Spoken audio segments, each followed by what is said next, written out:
What's good in the hood, YouTube? This is Crazy Samurai 71 here, bringing you another video. Today I'm bringing you a video on Power Rangers Hyperforce. For those who do not know, Power Rangers Hyperforce was supposed to air episode 7 last week, but due to California fires, the episode had to be postponed until this week, which was fine. Mike Jin, the actor that was supposed to be making a cameo appearance, did make the appearance this week, which was great.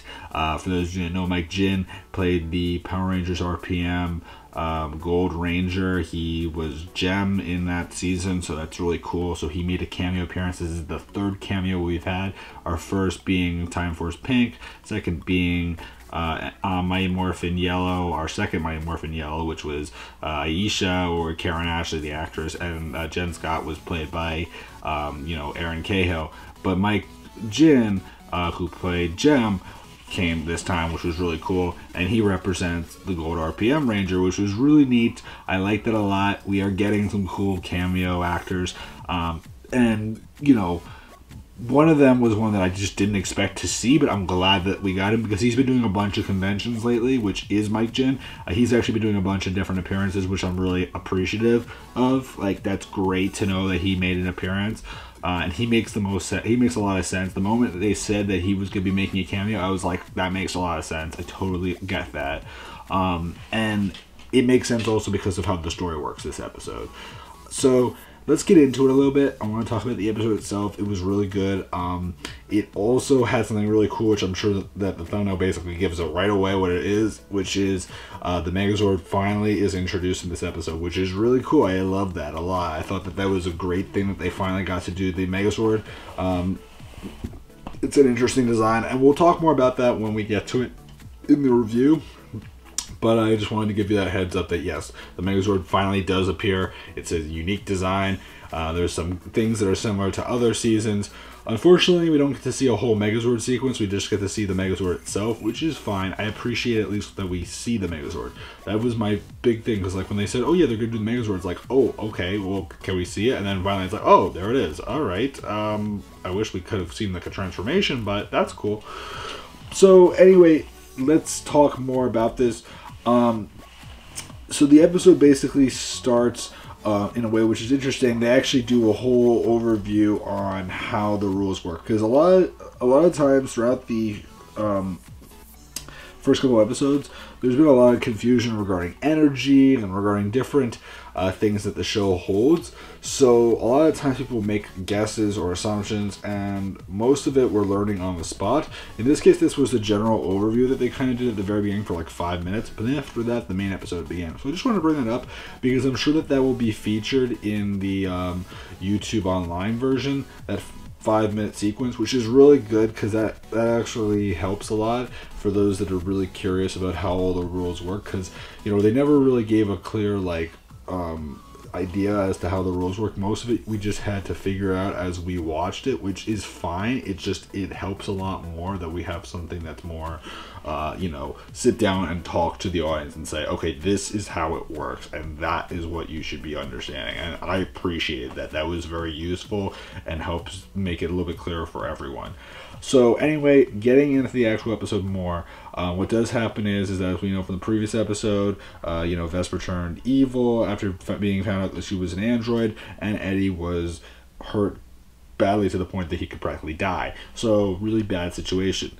What does happen following all this is that we see Kilobyte, the villain from the last episode, talking to this mysterious figure. We don't know if the mysterious figure is the same one from the previous episodes or if it's a new mysterious figure. All we know is that there's a mysterious figure. What does happen is that the mysterious figure talks to Kilobyte about summoning down General Shifter. We never see that actually happen. It could be that General Shifter will show up in a later episode, or they may have just forgotten that General Shifter was going to be a thing in this episode. Or they just played the episode very differently. I honestly don't know. They brought it up at the beginning and then nothing happened, so it's hard to say. It could also be that they might have General Shifter appear in a later episode and have it where like a whole bunch of different generals from different seasons appear and fight alongside each other against the Rangers. That would be really cool. I don't know if that's what's going to happen, but that would be a really neat idea. I would not be against that. So what does happen is that following all this, the Rangers are put into confinement. Their morphers are taken away by the grinders after they try to morph, and they are put into this like kind of slave camp where they actually meet Jem, who just seems to be this guy that's been there for like 4 months or so, but he's been working on an escape plan. He's really smart. He's someone that they don't at first trust because they find him weird, and they find that like, why would we trust this guy that suddenly acts like he knows us and seems kind of like into violence and destroying things? Seems a bit weird. But again, he's playing his character really well, which I appreciated that a lot, and that was a great thing. So anyway, what they do have to deal with is Vesper. Vesper is kind of acting like a guard. She actually tries to shoot Marv, and then she does a warning shot against Jack, which is a big deal, of course, because that really shows what kind of personality she has in this kind of show at this point, which is one that's not so nice. Very violent, and really gives them a sense that, oh yeah, their friend, oh yeah, she's not acting good anymore. And then they find out from like Eddie and Jem that yeah, she's an android. What they also mention is that they also mention Dr. K, which is cool because they talk about how Dr. K made Venjix and all that, and made the Ranger operatives, which also gave the clue that oh yeah, Jem's supposed to be the Gold Ranger. So that was all neat and done well. But anyway, they're going to find a way to escape, and one of the things that they're going to do is they're going to use 3 bombs to destroy the location that they're in. And what does happen is that they're going to use it, and they mention the whole concept of it's boom time. Now, those who do not know, it's boom time is Jem's signature phrase from Power Rangers RPM. So this was sort of like their way of kind of creating an origin to that phrase. Although in reality, we're not even sure if this is like canon. And by canon, what that basically means is it part of the main series? That's something that still is up for debate. In fact, at the end of the episode during the fireside chat, they basically said like it's Saban approved, which means that like Saban kind of owns, like, you know, it's his concept or its show, but it's not like, it doesn't necessarily mean that it's part of the series. Like that's something that they basically said that they have an arrangement, like Hyper RPG has an arrangement with Power Rangers, but doesn't necessarily have that confirmed connection in that way. Like you can't necessarily say that things are completely associated in the same sense. So that's important to remember. So anyway, what does happen is that the Rangers do get put to work. They have to deal with making some grinders, which is interesting. And what does happen is that they're going to use the 3 bombs. In the meantime, what happened? They have to also distract Vesper and the grinders. At first, they try to make it out like Jack was not making grinders and distract the grinders that way. But then Vesper is not that easy to come by. So instead, Marv ends up throwing up on Vesper, which is definitely an extreme thing and something that Power Rangers would never do because it's a little bit more grotesque, and that's really not how Power Rangers does things. You know, you can imply things, but usually they're not going to be something so, you know, not appropriate and a little bit more gross. You know, Power Rangers finds other ways to do things other than that, which, I mean, that totally worked in this situation. And again, the show is meant to be based off of a little bit more violent and nasty kind of season, but still it's a little bit stretching it and a little bit unusual and something that like the show would never do. Not really. I wouldn't think so. So anyway, what does happen from here is that Chloe and Jem do deal the bombs. They try to do its boom time. So at first Chloe does it, then Jem does it, and then Jem says it's boom, and then Chloe says time, and they have to like scream it each time. So it's like it's boom time, it's boom time, it's boom time. And so they do that, and each time they explode the bomb, which is cool. And they destroy a generator in the process. So that all that does happen. I forgot to also mention that there's several different sequences, like where they try to do these crazy attacks and stuff against the grinders. There's even a point where like Jem taught us is tables, which is something that like wasn't even there, but he just decided to say, oh yeah, there's tables suddenly when there really is no tables.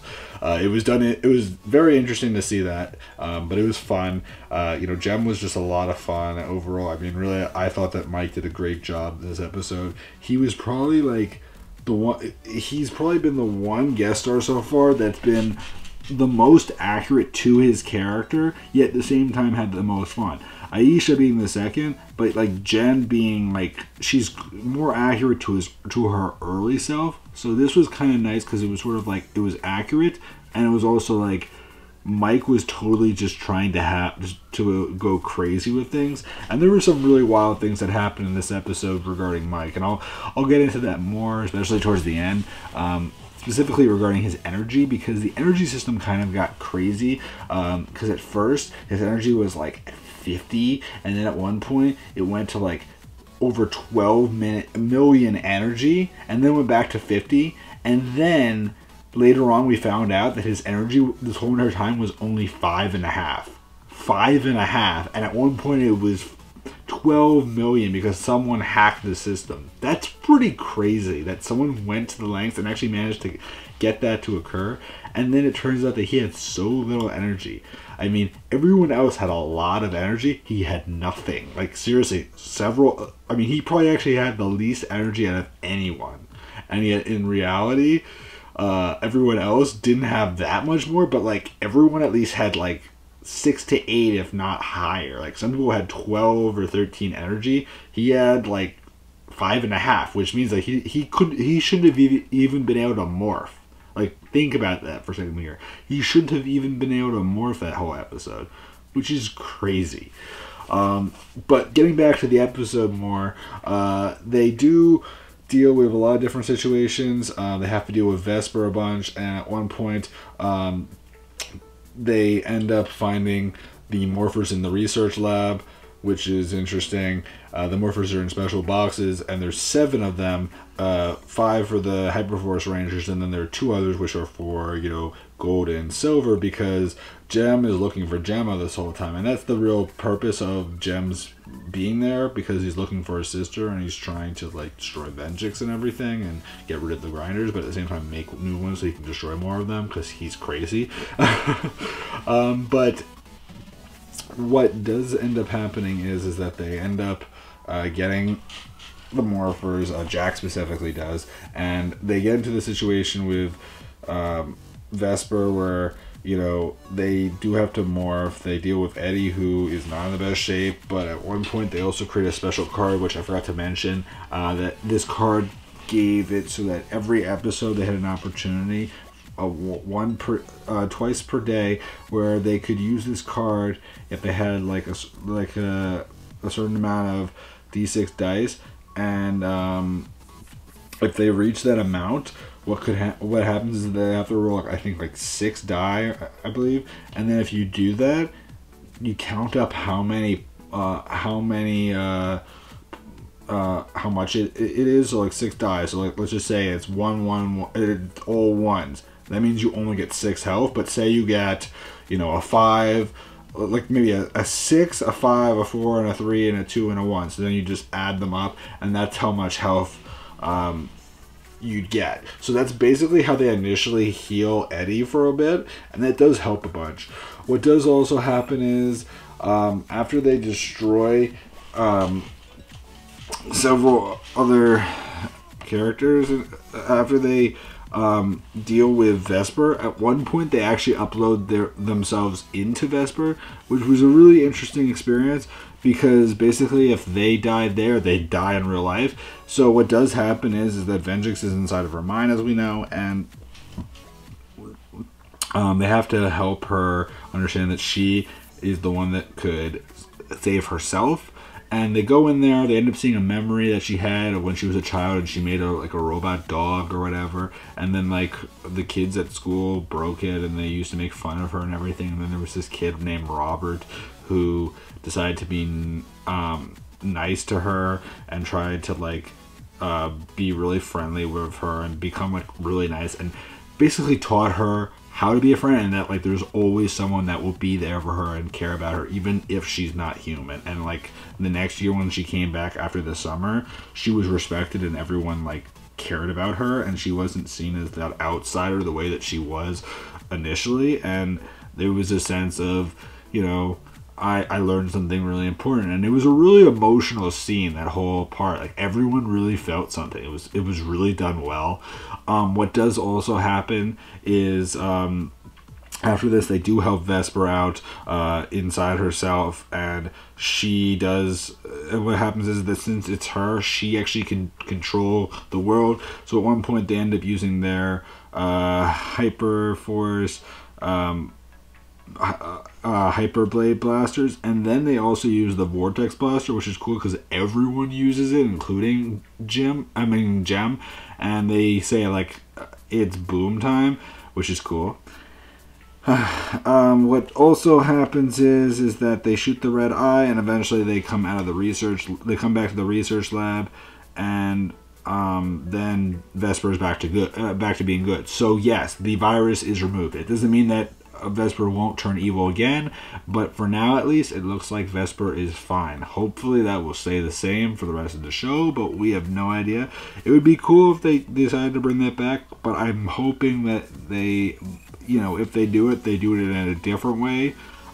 Again, I don't really know what reason they would have to do it again, because there's no other series where like that necessarily would make sense, although I'd have to really think about that because I haven't. But like there might be something that they would find that would make it work. You know, Mystic Force could be interesting. I don't know. We'll have to wait and see though. I'm trying to double check things over. Eventually what does happen is that M appears with some reinforcements, and we find out that M's from the alphabet soup, which is interesting. And M initially was something that people thought was going to be Gemma, but it turned out that M was not, so that was kind of unfortunate. It would have been interesting if M was Gemma, and people were thinking that at first, but it turned out nope, that was not the case. And unfortunately, we never got to see Gemma, but, you know, what do you call it? Jem was still looking for her. So anyway, all this does happen. Jem tries to look for her sister. Eddie tries to help out Jem, and there's like some snobby people from earlier in the previous episode that occur. And at one point, the Rangers also have to fight the monster of the day, which is cool. I like that a lot. The monster of the day was Buzzkill, which was this buzzsaw monster that had buzzsaws on its hands, elbows, buzzsaws through its face and its legs, and ones on it, and ones that go up and from its face go up and down. So like, imagine a buzzsaw that goes up and down and up and down and up and down, and it's crazy. Eventually, it does grow, which is interesting, and when that happens, they actually summon their Zords, which is cool, so all the Zords are summoned. And the way that they do this, because this is something that they didn't even understand until Jem mentioned it, which is that they basically can call for their Zords, which is something that they didn't know that was a thing. They thought that the ship had to be there. It does not. So they called for their Zords, which was cool. And at first, Jem calls his Zord the Chicken Zord because he doesn't remember that's called the Falcon Zord, which is fine. Again, it's been a couple years, so go figure. But all the Zords appear, which is cool. They do fight the Buzzkill monster, and Buzzkill does hurt Jem's Falcon Zord. But what they also decided to do is explain how the Rangers are able to form their Megazord, which is that they focus their energy together. That's something that kind of pays homage to the movie, which is kind of neat. And I like that, I guess. I mean, it was different. I appreciated the concept there. And they formed the Hyperforce Megazord, which is called the Chronos Hyperforce Megazord. So Chronos obviously having to do with like Chrono Sabers and all that stuff. Like, so kind of playing into the Power Rangers Time Force idea there. So I like that. That makes sense. At first, when I saw Chronos, I was like, what is that? Why are they using Chronos? But then again, like Time, Hyperforce Megazords, which is interesting. And the way that it looks is a really cool thing. We can see in the image that, you know, Marv Zord makes up the chest. Jack and Eddie make up the legs. Vesper makes up the arms, and what do you call it, Chloe makes up the wings that allow the Megazord to fly, which is cool because Megazords that fly are not as common as we would hope, but I like the idea there.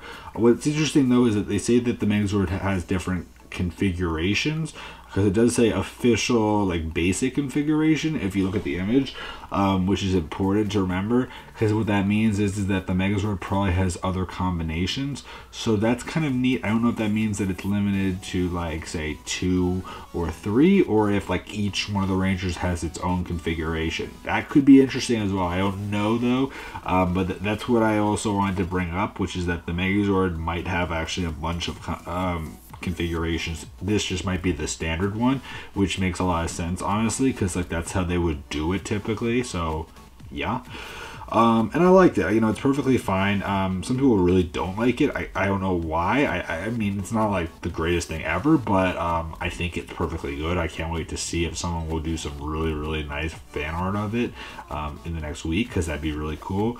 Additionally, what does happen is that they eventually destroy Buzzkill, and they manage to get back to the ship, and it turns out the ship has energy again, but Alpha is still not in good shape, and they eventually say goodbye to Gem, and Gem goes after her sister, and what happens from there is the Rangers go into the Hyperforce, Hyperstream and everything. So yeah, they're in the Hyperstream, which means that next episode will be a new era.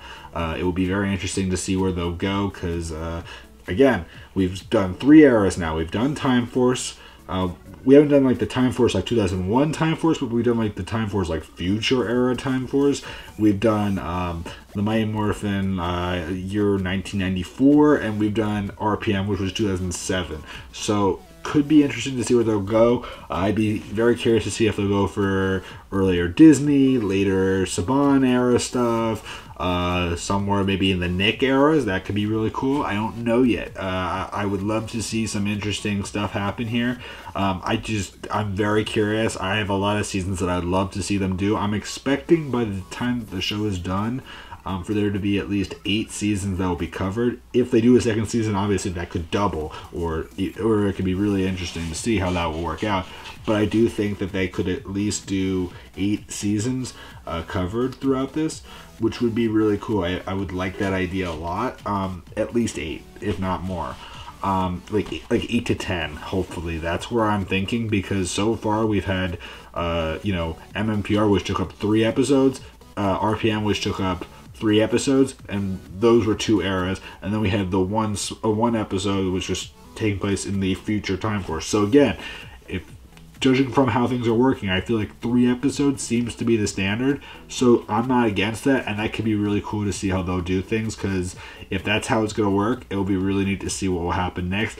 And again, what might also happen is that, like, you know, either by episode 10 or maybe even later, they'll introduce the 6th Ranger. We don't know if there's going to be a 6th Ranger or anything yet, but I'm curious to see what they'll do. I also wanted to bring up the fact that they confirmed that Preston is going to be a playable character in Power Rangers Legacy Wars. If you play that game on your phone, he is coming tomorrow, which is very cool. So stay tuned for the update there. That would be a nice game if you're interested in playing Power Rangers Legacy Wars, which is cool because that means that all the Neo Saban, or like the seasons that take place during that take place on Nickelodeon, all of them are represented now. So that's really neat and very cool. People are also hoping that maybe the Hyperforce cast will get represented there. If not all, hopefully at least one will get represented. I'd like to see a lot of really neat things happen with them. But again, this video was a little bit long. A lot of my videos lately have been a little bit longer because there's been a lot to talk about in these videos. So I hope you guys enjoyed this video. I personally did a lot. Please remember to like, comment, subscribe. Tell me what you guys think. And I'll see you guys in the next video. So until then, guys, I'm Crazy Samurai 71, and goodbye, guys.